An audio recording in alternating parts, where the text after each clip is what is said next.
Efforts by African countries to seek homegrown solutions to challenges facing them seems to be yielding positive results.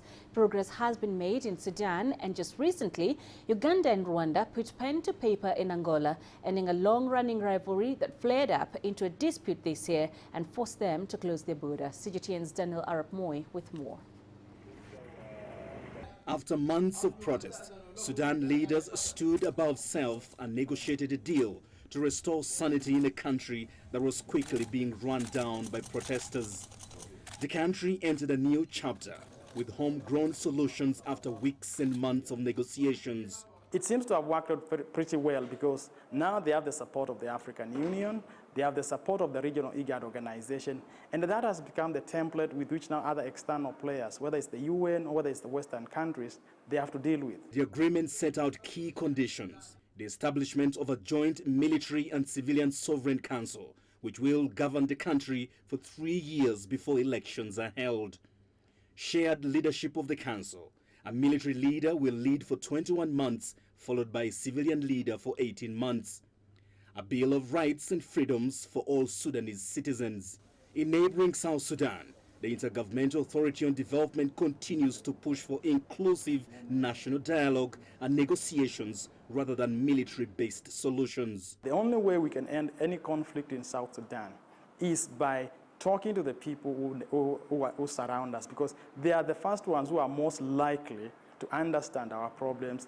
Just recently, Uganda and Rwanda also brokered a deal witnessed by the President of Angola, João Lourenço, and President of the Democratic Republic of Congo, Felix Tshisekedi, in Luanda. The parties undertook to refrain from actions conducive to destabilization or subversion in the territory of the other party and neighboring countries, protect and respect the rights and freedoms of the nationals of the other party residing or transiting in their national territories in accordance with the law of that country.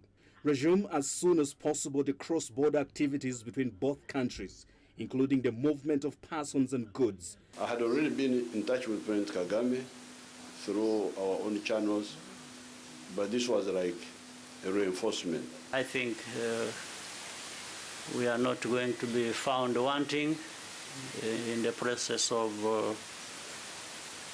respecting not only what is in the communique, but also respecting our brothers, the leaders who have brought us together.